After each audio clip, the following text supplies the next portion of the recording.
Destiny 2 has to have the most incoherent story I've ever seen in a video game. And I've played Just Cause, the game where you can take over places and then in the next mission you have to take them over again. But in Destiny 2, it's like every single line of dialogue is from a completely different script. Like they wrote up thousands of scripts and they just randomly picked dialogue out of each one. I wish I would have live streamed this. If I can replay the story missions and you guys want to see it, I will totally live stream it so you can get my real reaction to it. Because it's most of this is completely out of my head because I could not remember any of it because none of it makes any sense. So when I see it, it's going to be like I'm seeing it for the first time. But anyway, let me give you an example of some of the incoherent story. You're on Titan, and in one of the adventures, which is just a quest that takes you back through an area you've been through before so they can pad out the game, you have to fight this flood infested, hive monster. But he can revive himself after he dies. Like, oh no, what do we do? And then the voice in your radio says, oh, this must be a ritual. Because I've seen rituals before. So this is definitely a ritual. You need to stop the ritual. Thanks. Okay, thank you. What the hell was I gonna do? Anyway, you stop the ritual by shooting everything, of course. And every time you shoot the monster, the voice on the radio says, "Oh man, we got to stop this ritual." Every time you kill the monster, the ritual just gets more powerful or something dumb. It's hard to remember because it makes no sense. And then when you finally get to the end and you don't even realize it, just all of a sudden, for some reason, you're able to kill the monster. And then your other voice in your radio, your little ghost dude, he says, "Oh, the voice on the radio is right. We just needed a lot of firepower to take down the monster." No, she didn't. She never said that. She said we have to stop the ritual. She never said a thing about firepower at all. She said stop the ritual, as if what else am I going to do? The level design is just one long hallway. Obviously, I'm going to get to where I need to go. I can't accidentally go the wrong way unless I turn around. There's only one way to go. And I had no idea I even finished. I just killed the monster. I'm like, what the hell? Oh, I guess that was easy. Another thing they like to do is just talk about things as if you know what's happening. They love to introduce characters without telling you. So just suddenly out of nowhere, you'll have a voice in your radio talking to you. You never heard of them before. You have no idea who they are. They put the name up there because they know they screwed up. So they have the name up there. And a lot of this voice acting is just awful. And this is from, as far as I can tell, people who do a lot of voice acting for video games. And they're just terrible. There's this guy named Asher or Ashen, not the guy from YouTube. I think it's Asher. He's got this dumb voice. I want to say this is the guy who did one of the Sura voices in Guild Wars 2. It's got to be the most annoying voice I've ever heard. And he's constantly saying the dumbest things that make no sense at all. But the other voices on your radio, it's like, oh yeah, that makes a lot of sense. No, it doesn't. It's like these not constant quips that make no sense. Like the writers thought they were hilarious. I don't even understand what the hell he's talking about to even know if what he's saying is supposed to be a joke or not. It's so incoherent. It's so ridiculous and terrible and awful. And I cannot believe somebody actually wrote this.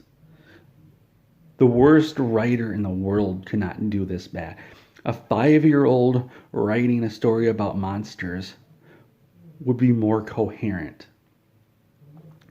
Because at least 5-year-olds, they know there's a beginning. They do beginning, middles, and ends.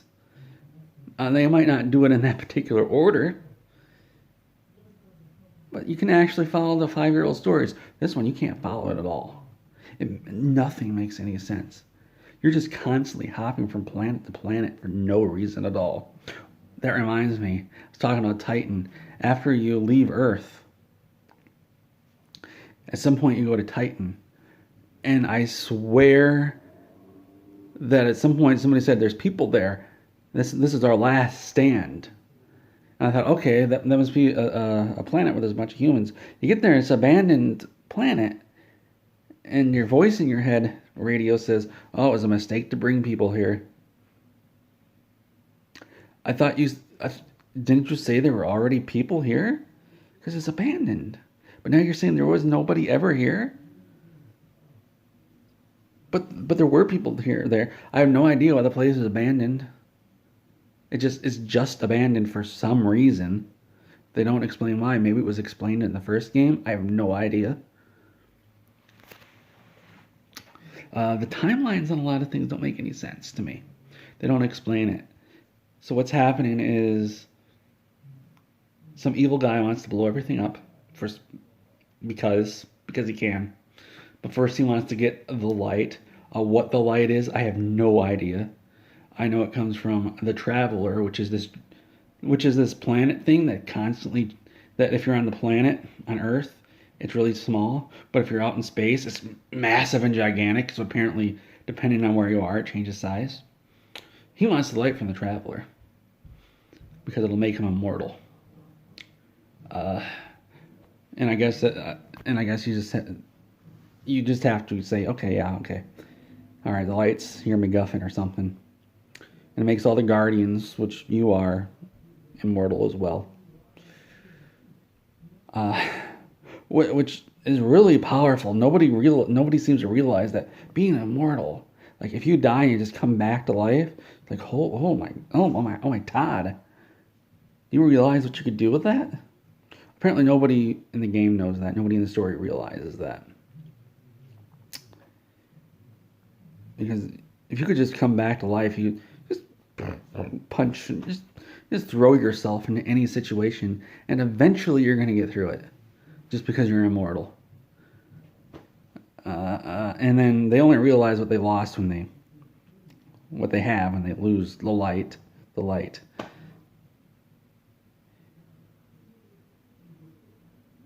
But the timeline, it makes no sense.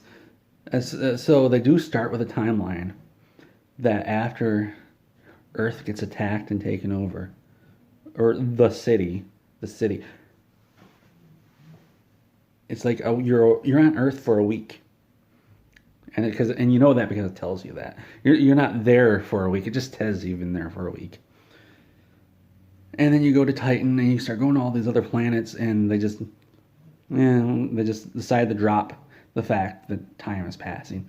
I have no idea. It really seems like maybe 2 weeks pass at most. But then everybody's acting like really long time is passing. But it doesn't feel like that. You find this crashed ship on one of the planets, and they're like, oh, they've been here for years and years and years?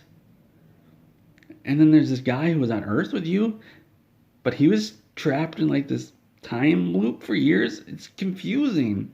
I don't understand it. It makes no sense. If you guys want me to, I will live stream, if I can replay the stories, missions, I will live stream them, and so I can yell at the game for you. I figured out how to get the Twitch chat or YouTube chat or whatever on my screen so I can see what you guys are saying. So post below if you want to see me live stream this and get angry at the game. I'll totally do it. And then I can be coherent when I'm complaining about the game. What else can I complain about? It turns out you didn't have to do anything at all. The Traveler just was apparently sleeping the whole time. And then when he wakes up, he just kills all the monsters. Just the one main bad guy. He was just sleeping the whole... Yeah. He apparently didn't notice a gigantic war going on around it. I say it because the Traveler is a planet, apparently, I think. I have no idea. They don't explain it.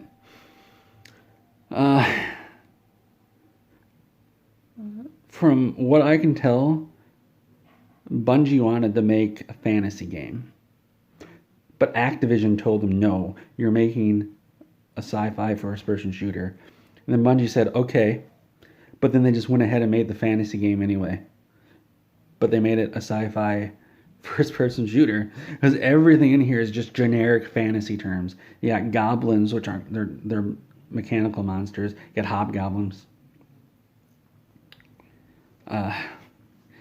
You got legionnaires, which I swear that's an enemy name from World of Warcraft. What they could have just, and then everybody talks like some fantasy character. Everything's named like some fantasy thing. This thing called the Well of Echoes, which is just a long hallway. And when you first go there, they don't call it the Well of Echoes. By the way, you just find out the name later on, and they just make you feel dumb because you think, oh, was I supposed to know that? No, they didn't have the name until later on. They apparently forgot to name it until then. They just said, who cares? My review of Destiny 2 is more coherent than that story, and this is completely incoherent.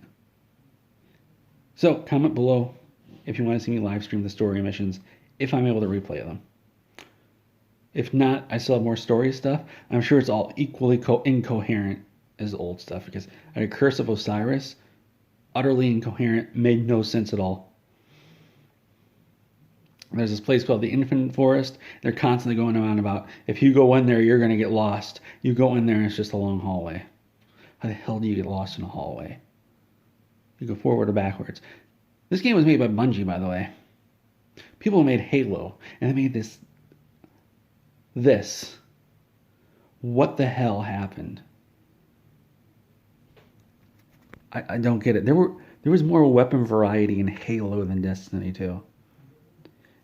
Two games, no weapon variety. You got like a rifle that shoots 1 bullet at a time, a rifle that shoots 3 bullets at a time, an automatic rifle, a pistol, a bigger pistol, a laser gun, and then I took them to the expansions to get a bow and arrow. Bizarre.